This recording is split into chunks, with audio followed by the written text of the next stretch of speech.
Have you ever wished to be someone who is unshakable? Someone who doesn't care about criticism, rejection, loss, or betrayal? Have you ever dreamed of the day when you will finally stop feeling that silent pain, that anguish that eats you up inside, even when you pretend to be fine on the outside?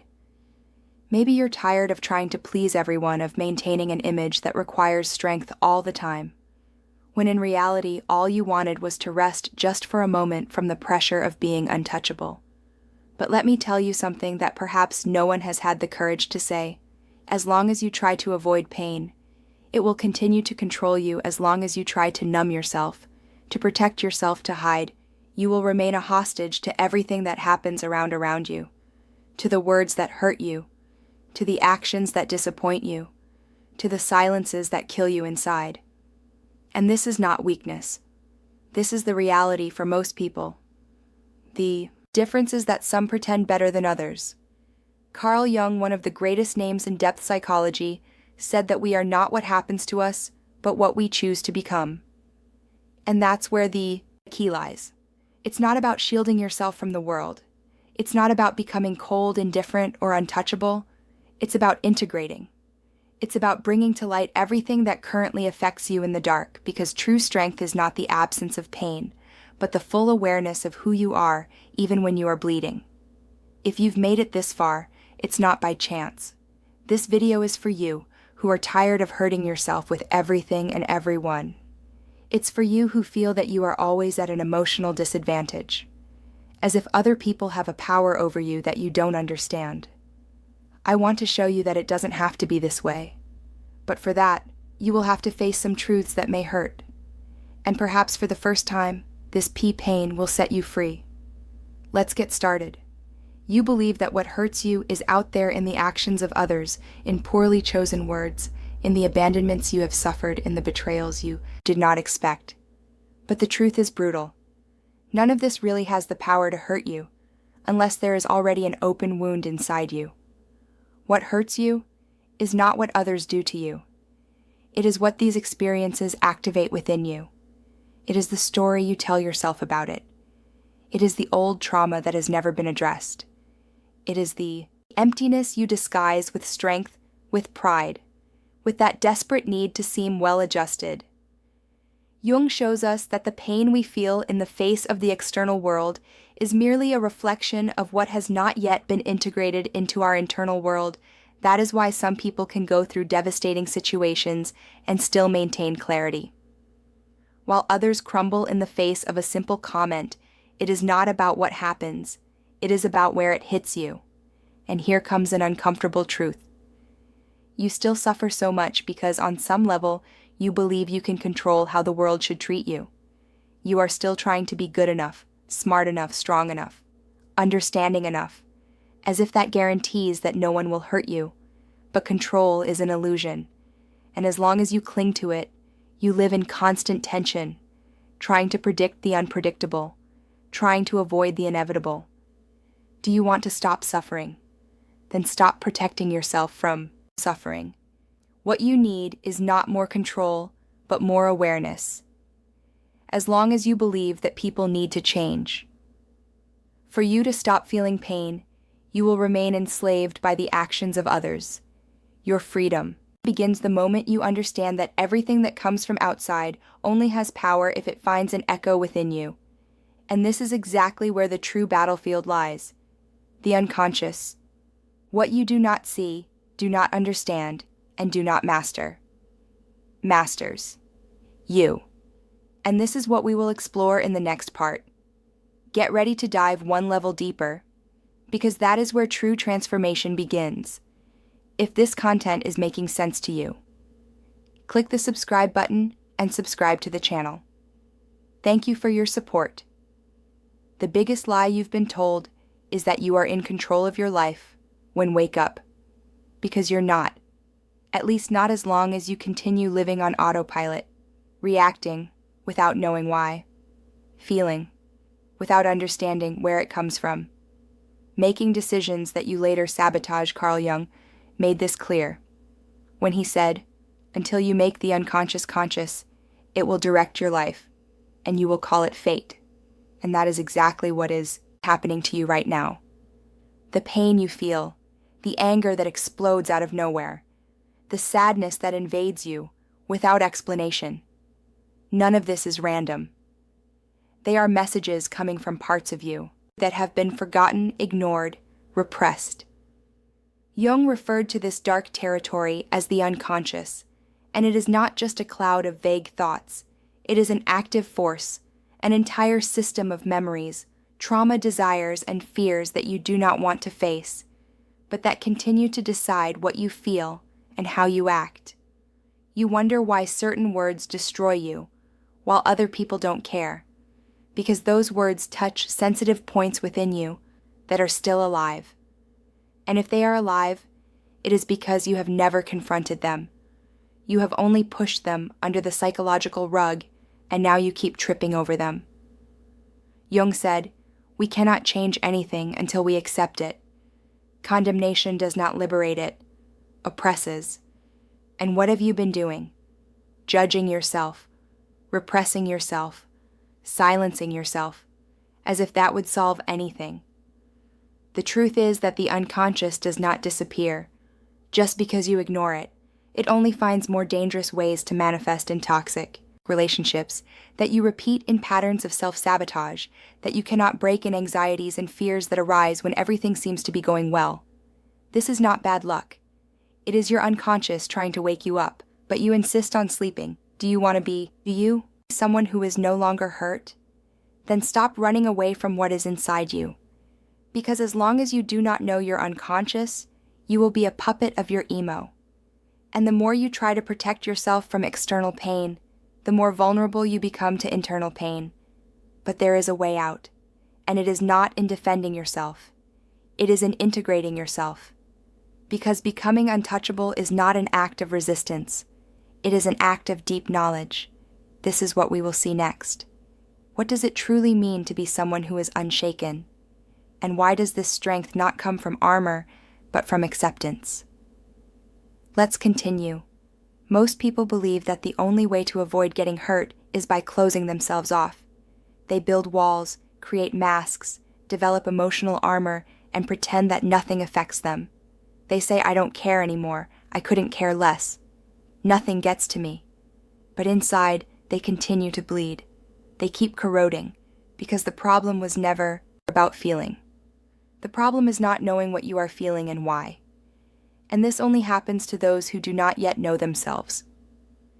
Jung was precise when he stated, "Know all the theories, master all the techniques, but when touching a human soul, be just another human soul. And that human soul, you insist on hiding behind a strong, invulnerable, controlled character. It is screaming to be seen. Becoming emotionally strong has nothing to do with being cold. It has nothing to do with ignoring pain, avoiding conflict, or pretending not to care. It has to do with integrating with accepting, with bringing to light everything you have buried in the dark. You do not become untouchable by creating a barrier between yourself and the world. You become untouchable when you realize that no one can touch what has already been embraced within you. When you integrate your shadows, your fears, your flaws, your insecurities, you stop reacting to everything you observe.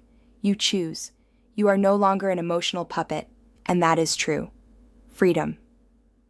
Jung called this individuation the process of becoming who you really are, not what others expect of you, not what you thought you should be to be accepted, but what emerges from within. From the meeting of light and shadow between ego and unconscious individuation is not a process of perfection, Jung said, but of integration. You do not need to become a better person. You just need to become whole. And here is the secret that no one told you. The more you run from pain, the more it chases you. The more you try not to be affected, the more fragile you become. But when you face your own wounds, when you accept who you are, with all that is beautiful and ugly, noble and shameful, nothing outside has the power to dismantle you. However, this path requires courage. Courage to look within. Courage to abandon the masks. Courage to feel. Because it is precisely in pain that the key to transformation is hidden. And that is what we will discover in the next part. How suffering, far from being an enemy, can become the gateway to your true strength. Let's dive deeper. And this time, without fear, you learn to hate pain. Since you were little, you were taught that suffering is a sign of weakness, that crying is a waste of time, that feeling too much makes you vulnerable, and so you began to run, to avoid, to deny. But the more you flee from suffering, the more it chases you. And the worst part, it changes form. It disguises itself as anxiety, anger, boredom, self-destructive impulses that you don't even understand where they come from. Ignored pain does not disappear. It just digs tunnels inside you, until one day, without warning, everything collapses. Jung saw suffering in a completely different way. He believed that pain was the messenger of the soul, the alarm of the unconscious, the language that the self, what you are in your entirety, uses to get your attention. He said, "Depression is like a lady in black. If she appears, don't push her away. Invite her to sit down, offer her a coffee, and listen to what she has to say. But you don't listen. You silence yourself, distract yourself, keep yourself busy, numb yourself. You do everything to avoid looking at what really matters. What is this pain trying to show you? The truth is that suffering only hurts so much because you are still at war with yourself. There is still a part of you wanting to grow, and another part wanting to keep everything as it is. There is something inside you that cries out for transformation, but your ego, accustomed to control, tries to suffocate that call. And it is in this friction that pain is born, because change hurts. Growth hurts, letting go of old beliefs, cutting toxic ties, allowing what no longer serves you to die. All of this is a mourning and internal process of death and rebirth. But it is precisely in this space of ruin that something new can be born, because when everything in you is deconstructed, when certainties crumble, when pain lays bare your vulnerability, you can finally see who you really are, without the layers of protection, without the performance, without the mask. And at that exact point, suffering becomes sacred, because it brings you to your knees before the only thing that can set you free, yourself. Jung knew this. He understood that suffering is not a failure of the system. It is part of the process. Pain is not the end of the road.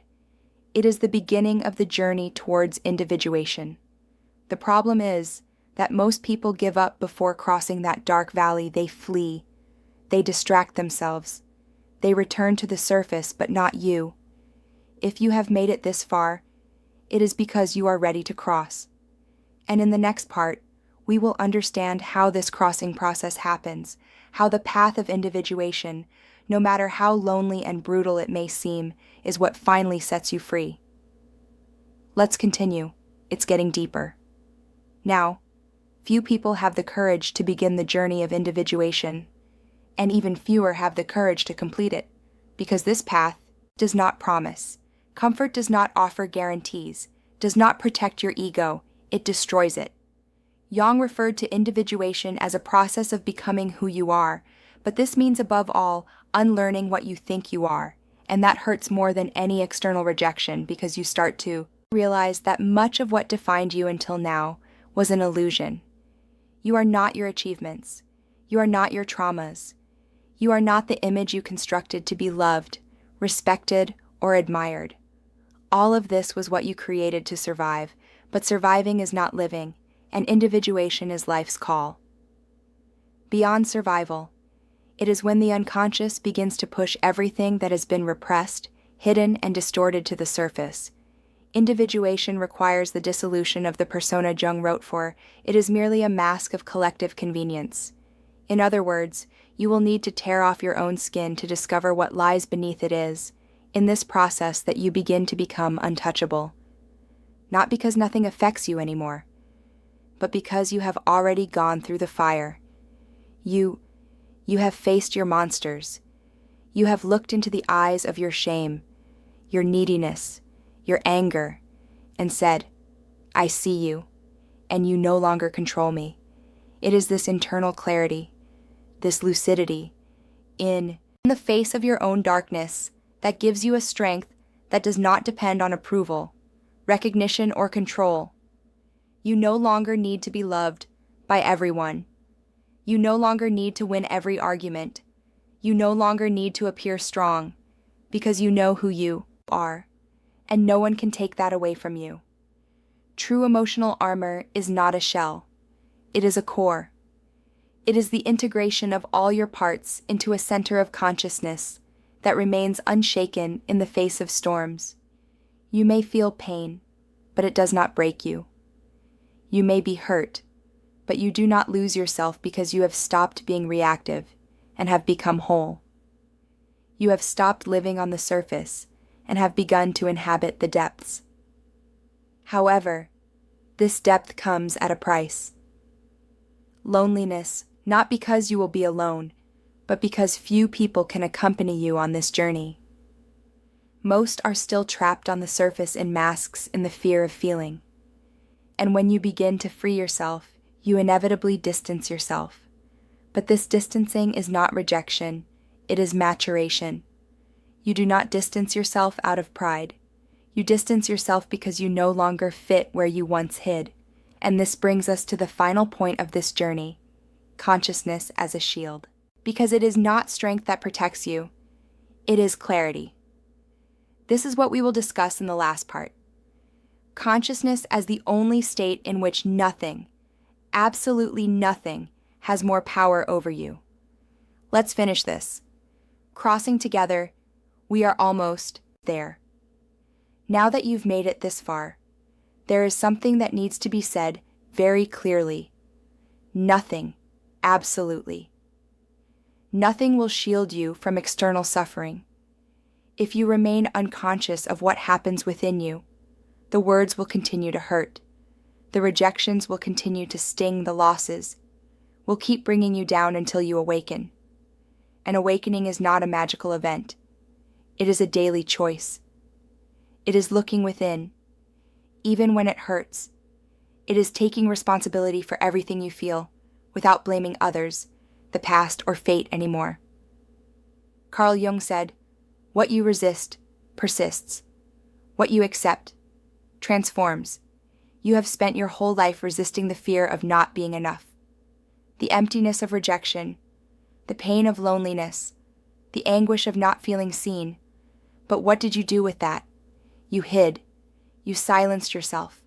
You tried to control everything. You tried to be perfect. You tried to be strong. And all of this has brought you here, exhausted, tired of fighting against the world and against yourself. But now, you know, true emotional immunity is not hardness. It is clarity. It is not about creating armor. It is about expanding your awareness. Because when you understand your triggers, your patterns, your wounds, the actions of others lose the power to destroy you. You still feel, but you don't drown. You still suffer, but you don't lose yourself. And that changes everything. What shields you is not protecting yourself from life. It is diving into it deeply. Those who live on the surface get hurt by any wave. Those who dive know that there is silence, stability, and power down below. And that is where you're headed. And when you start to live from that place of integration, presence, acceptance, the world may try to knock you down, but it no longer finds where to hit you. If this video touched you in some way, if something within you has awakened, WR here in the comments. I choose awareness. Let's start a movement of people who no longer want to survive by pretending to be strong, but to live with truth. And don't forget, the next video is also part of this journey. It's important you need to keep going. Real transformation only begins when you don't stop at the first step. See you there.